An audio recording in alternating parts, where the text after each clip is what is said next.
uma palavra simples cumprimenta você, a senhora, o Senhor, com um bom dia. Que a graça de nosso Senhor Jesus Cristo esteja sobre cada um de vós. Hoje eu quero dar um tema dizendo assim: confissão sem coação. E quero subordinar esse tema no texto bíblico que se encontra na primeira carta do apóstolo João, capítulo 1, versículo 9. Diz assim: se confessarmos os nossos pecados, Ele é fiel e justo para nos perdoar os pecados e nos purificar de toda a injustiça. Hoje é terça-feira, 28 de dezembro de 2021. Maravilhoso, santo, justo, perfeito, grandioso Deus, é no nome de Jesus Cristo, teu Filho amado, que aqui estou em oração na tua presença. Quero te apresentar essa pessoa que está me ouvindo, a família dessa pessoa, a minha família, minha vida. Senhor, nós precisamos muito de Ti porque somos fracos, falhos. Nós somos completamente dependentes das Tuas misericórdias. Fica com cada um de nós. Eu te peço que seja assim, em nome de Jesus. Bom, pessoal, a razão dessa palavra do dia hoje, com esse título, Confissão sem coação, é exatamente porque ontem, quem nos acompanha diariamente sabe que nós falamos ontem sobre uma situação relacionada à tentação, e citamos aqui o exemplo de Jesus, o exemplo bíblico, quando ele foi tentado por Satanás lá naquele deserto. E para a glória de Deus, quero falar isso aqui com alegria, e a glória é para Deus.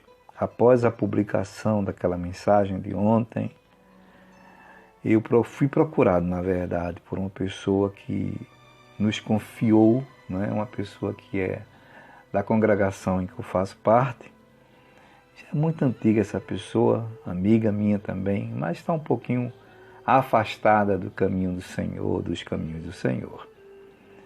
E após ouvir, sentiu o desejo de nos procurar e para pedir uma orientação. Eu até instruí a quem a pessoa deveria procurar, no sentido administrativo da igreja, mas a pessoa me explicou a situação. E aí me veio essa mensagem de hoje. Eu quero falar sobre confissão de pecados e confissão sem coação. O que é coação? Coação é o mesmo que coagir alguém, obrigar, forçar uma pessoa a determinada coisa. As coisas de Deus e para Deus são voluntárias, são sem coação. Eu fico pensando aqui, sabe? Imagina você, a senhora, o Senhor, se Deus nos tratasse conforme os nossos atos, nossas obras, o que a gente faz todo dia. Coitadinho de nós estaríamos realmente bastante machucados, mas Deus olha para a gente com olhar de misericórdia. Então deu esse título dizendo confissão sem coação. E aqui eu encontrei nesse texto onde é muito conhecido, onde João, o apóstolo, nessa sua primeira carta, no capítulo 1, e versículo 9, fala exatamente sobre isso, sobre confissão de pecados e perdão. João fala de verdades aqui absolutas. Esta palavra é para os super santos, sabe? Aquelas pessoas que se acham super fortes espiritualmente, ao ponto de achar que nunca pecam. Veja o que é que João diz aqui no versículo anterior, que é o versículo 8. Se dissermos que não temos pecado, enganamo-nos a nós mesmos e não há verdade em nós. O pecado, gente, ele infelizmente, ele nos persegue diuturnamente. E João aqui, usado pelo Espírito Santo, diz que se a gente disser que não peca, a gente está se enganando a nós mesmos, a gente está ficando mentindo para a gente mesmo, e não há verdade em nós. E o 10, ele diz assim, se dissermos que não pecamos, fazemo-lo mentiroso, e a sua palavra não está em nós, a palavra de Jesus não está em nós, e a gente está dizendo que Jesus é mentiroso. Já pensou como isso é grave? É claro que a gente não vai se aproveitar disso e viver uma vida pecaminosa, uma vida dissoluta, né? Uma vida sem controle. Não é isso que eu quero dizer.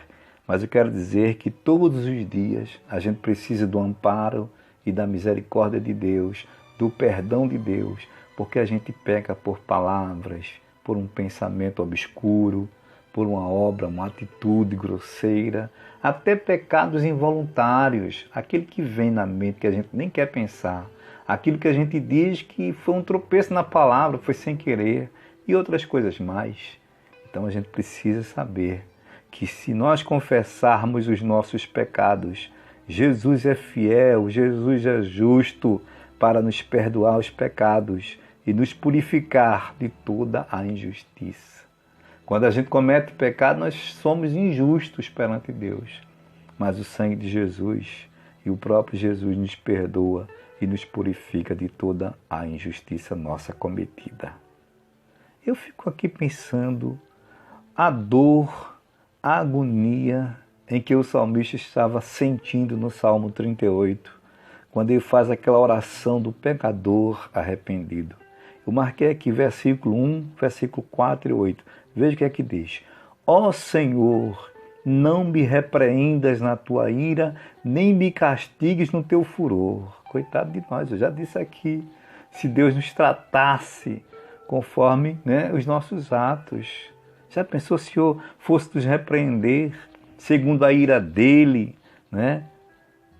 Nos castigasse com o furor dele por causa dos nossos próprios erros. Versículo 4.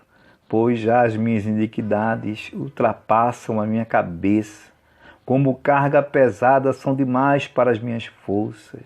Os pecados aqui do salmista já tinha mergulhado ele no oceano de lama. Estava até a cabeça cheio de pecados. Ele disse que a carga estava tão pesada que era demais para as forças dele. Quantas vezes estamos assim também, hein? Com os nossos pecados. Versículo 8. Estou fraco e muito quebrantado. Tenho rugido, não é chorado não, rugido. Você sabe o que é isso? Traduza. Aí ele segue, pela inquietação do meu coração. O coração dele estava inquieto, perturbado, triste, angustiado, porque estava vivendo uma vida de pecado. Ele queria sair daquela situação e não conseguia. Quantas vezes nós estamos no mesmo barco, como essa pessoa que me contou, confessou para mim uma situação. É um pecado recorrente. Você pede perdão e amanhã faz de novo. Você pede perdão, mês seguinte continua, ano seguinte continua. Faz promessa, faz votos para Deus, mas não tem jeito. Aí é um pecado, é uma situação que faz você rugir de tristeza. Fique inquieto o teu coração. Mas eu quero dizer para você o seguinte, como disse João aqui, se nós confessarmos os nossos pecados, Ele, Jesus, é fiel, é justo para nos purificar de todo o pecado. Ele vai nos justificar. Precisamos confessar, sem coação, ninguém está coagindo você a confessar pecado. Há pecado, como expliquei para a pessoa que me procurou, que é um pecado que você resolve com Deus. É um pecado que você, na sua confissão secreta, você e Deus resolve. Mas há pecado que é uma confissão pública que você precisa fazer. Principalmente se você é membro de igreja e que pecou um pecado que atingiu a noiva de Cristo. Você é membro do corpo de Cristo, que é a igreja. Cristo é a cabeça. Imagina se um dedinho do teu pé fica doente. Os demais membros ficam sabendo, porque eles vão sentir também. Ou não é assim que acontece? Então, quando se trata do teu dedinho machucado, o teu corpo também vai sendo tratado de uma forma também unificada. Ele vai se sentir bem. Então, assim, é um membro de uma igreja, quando peca contra esse corpo que é a igreja, quando ele confessa publicamente, passa pelo processo de disciplina, está sendo tratado, e daqui a pouco esse membro está curado e todo o corpo está são. Que Deus em Cristo vos abençoe. Guarda esta palavra neste dia. Ótimo dia a todos. Servo de Deus, Gessé.